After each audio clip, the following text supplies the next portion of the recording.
नमस्कार, मी समाजसेवक श्लोक पिंडारी।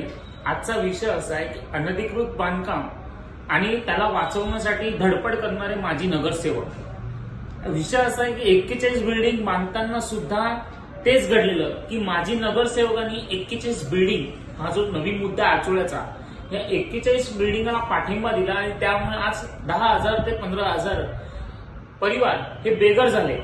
याच्यासाठी पण माजी नगरसेवकामुळेच हे कारण झालं की महापालिकेला दबाव टाकायचा आणि माजी नगरसेवक असल्याचा फायदा उचलायचा। माझी महानगरपालिकेच्या अधिकाऱ्यांना हीच विनंती आहे की आपल्यावरती दबाव येतो, आपण तसं सांगावा, आम्ही आमच्या पद्धतीने त्यांच्याशी व्हिडिओ मार्फत बोलू। परंतु आता सध्याचं मी ज्या गोष्टीवर बोलतोय तो म्हणजे गौराईपाड्यामधील आदर्श इंडस्ट्रीमध्ये सगळ्यात मोठं आरसीसीचं बांधकाम सुरू आहे। त्याच्यानंतर झालं तर स्मशानभूमी, गौराईपाडा स्मशानभूमीच्या बाहेर पत्राशेडचं अवैध बांधकाम सुरू आहे। मग या बांधकामांना या माजी नगरसेवकाचा फोन जातोय, अधिकाऱ्यांना, उपायुक्तांना फोन जातोय की या बांधकामावरती जायचं नाही, गेलात तर लक्षात ठेवा। माझी नगरसेवकांना एवढीच विनंती आहे, आपण उलटा या अनधिकृत बांधकामाला संरक्षण देण्यापेक्षा हे बांधकाम तोडण्यासाठी आग्रह धरावा।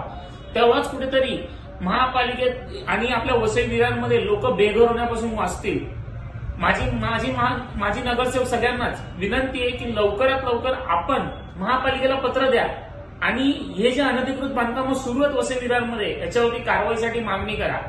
मी आमच्या आमदारांना म्हणजेच राजनाप्पांना सुद्धा पत्र देणार आहे, त्यानंतर आमच्या स्नेहाताई दुबे पंडित यांना सुद्धा लवकरच पत्र देणार आहे। तसेच विलासतरे साहेब जे पेल्लारमध्ये अनधिकृत बांधकाम चालू आहे त्या संदर्भात विलासतरे साहेबांना मी पत्रव्यवहार करणार आहे की आपण यांना पत्रव्यवहार द्या आणि अनधिकृत बांधकाम थांबवण्यासाठी आपण सुद्धा एक हातभार लावावा। जय महाराष्ट्र।